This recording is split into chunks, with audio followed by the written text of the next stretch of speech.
Hey gang, Uncle Todd and Sonny here, and yep, still got the old witch doctor zombie hat on because we still got a zombie in Wednesday to deal with. But first, taking up where last week left off, Wednesday wakes up in her room, or no, in her mother's lodgings at the school, and she tells her that the black tears is a sign of psychic exhaustion. She's been overdoing her practicing of her psychic abilities, and she needs a new mentor. And Morticia wants Goody Adams' spellbook back, or from Wednesday, because she's not ready. That's why she's having these incidents whenever she uses it. Wednesday, of course, refuses.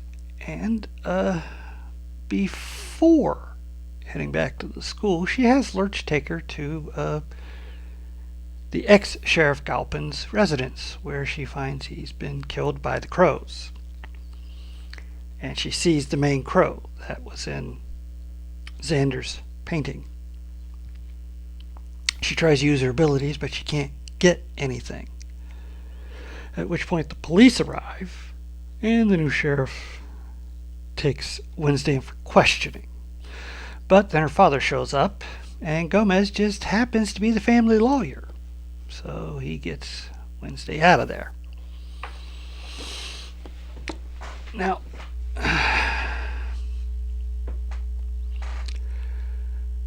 Pugsley takes his zombie to Eugene's shack where he keeps his bees, and Eugene finds out, and he's not too happy about this. Zombie's hungry. Even though he doesn't have a brain, he's still dangerous, and he's chained up. But because he's hungry, Eugene gives him some honey. It's all he's got. And the zombie slurps it down and then throws it right back up. At which point Pugsley calls him Slurp. Okay. Now, when Wednesday returns to her room, she finds Enid's been murdered. But it turns out it's all a prank. And Wednesday had freaked because, her vision. But turns out it's prank day. And she says she's just getting Wednesday back for the fake eyeball that she left on her bed. Wednesday goes and gets it. It's not fake. It's Galpin's. But she doesn't tell Enid that.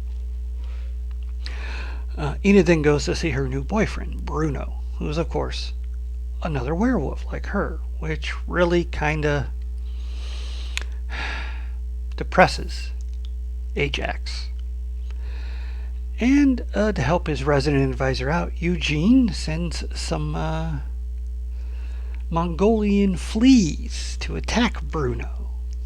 And Ajax thanks him and then turns Pugsley and Eugene into stone because prank day.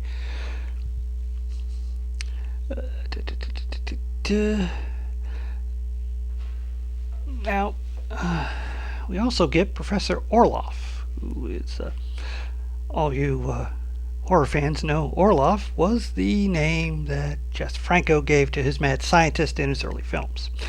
This is played by Christopher Lloyd, who is basically just a head in a jar on a mechanical walking device. Shades of Futurama. And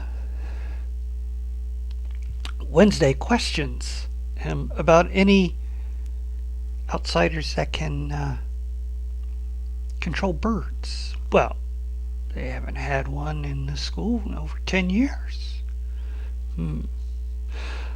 Although Principal Dort, he's a little put off by the question. Okay, well, Enid's taking driving lessons, and her first lesson is coming up, and Wednesday swipes the permission slip and goes instead to take the driver's course. while that's happening,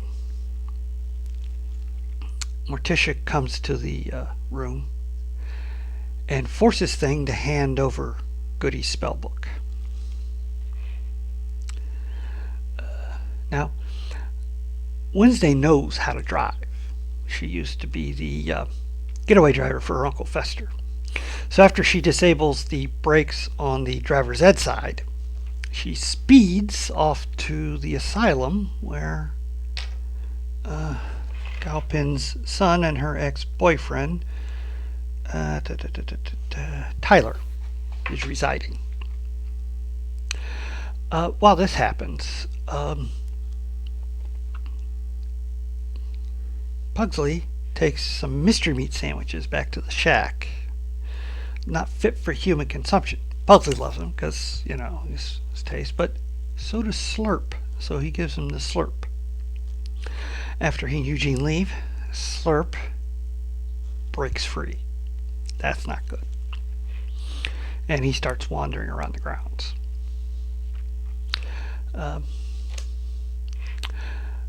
Tyler's psychiatrist, Dr. Fairburn, she agrees to let Wednesday see Tyler, hoping that it will help him with a breakthrough.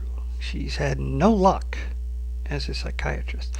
Although his master, the teacher from last season, has been moved to a far away asylum so that in hopes that her control will lessen with distance.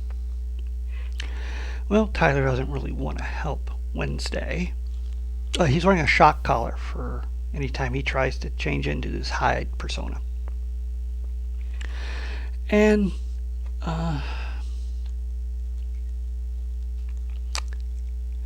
when Wednesday feels, he's not going to help her, so she's going to turn around and go because she's just wanting some help on this murder case, and he doesn't care his father was murdered. He hated his father. So before she leaves, Tyler threatens to kill Enid for her part in getting him captured. To which Wednesday turns around and just lays into him with her most scathing insults that basically end up, he's nothing.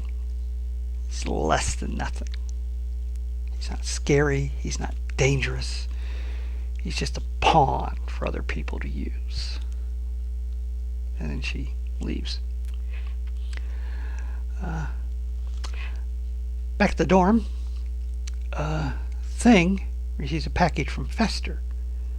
It's a picture of him back in his younger days when he had the Magnum PI stash and was a criminal.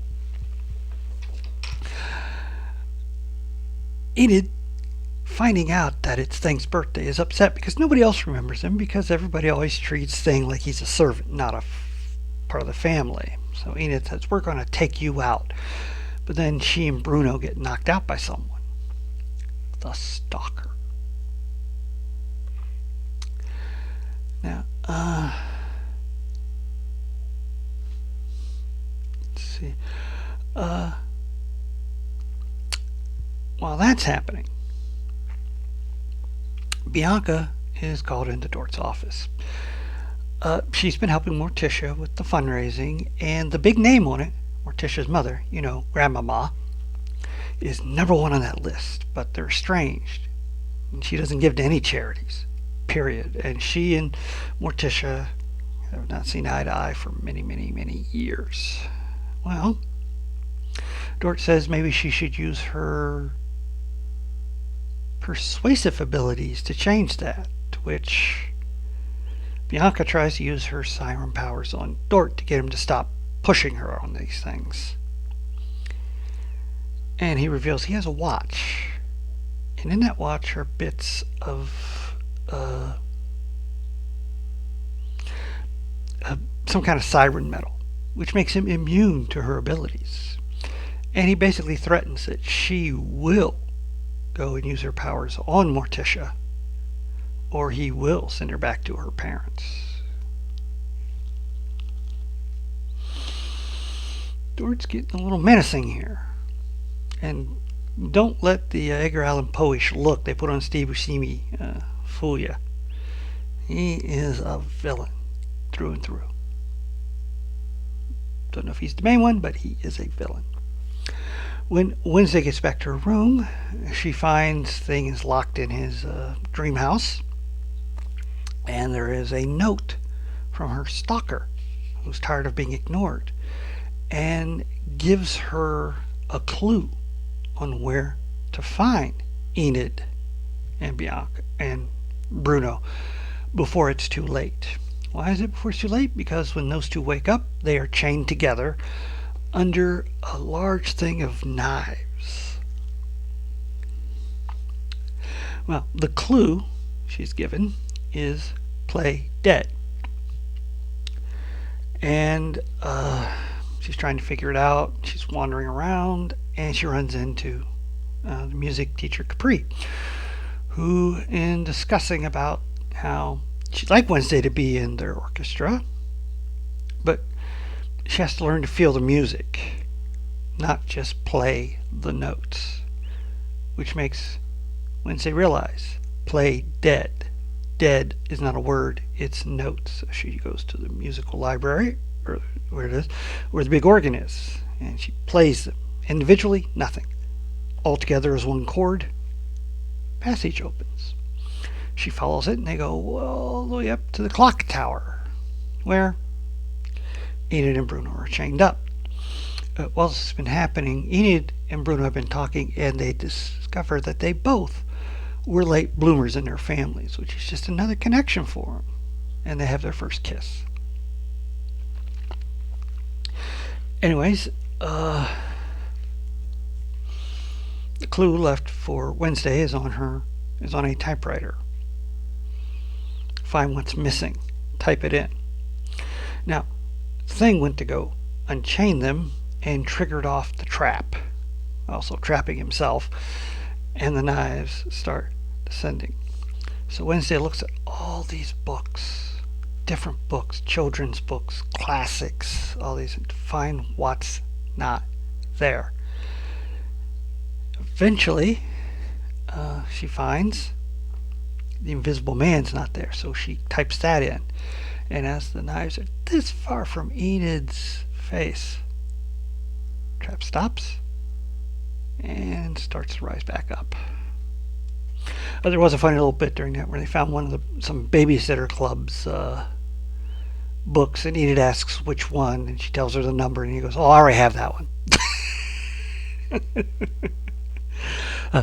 Anyways, we hear hand clapping out of the ether, as it were, and then a pair of hands appear, and then a whole person appears. It's an invisible person, one of those it's one of the students. It's in fact, what is her name?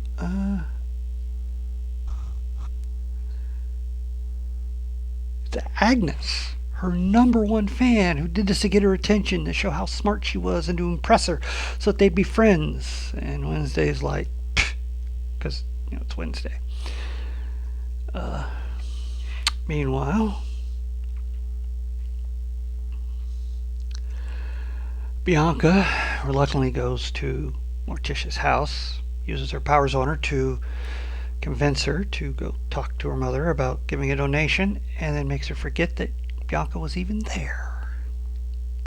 And we finish up the episode with our driving instructor driving along, calling Dort, saying he will no longer teach driver's ed to anyone at that academy after the experience he just had when he runs into someone. So he gets out, looks around, no one's there. It was Slurp, and Slurp comes up behind him and gets his first real zombie meal. So, okay, good second episode. Kind of disappointed they already revealed her stalker in episode 2, but I guess that's to clear away things for whoever the big baddie becomes. Right now my money's on Dort. I think he's the one who can control birds because of his reaction when Wednesday started asking about it. But that could be another red herring.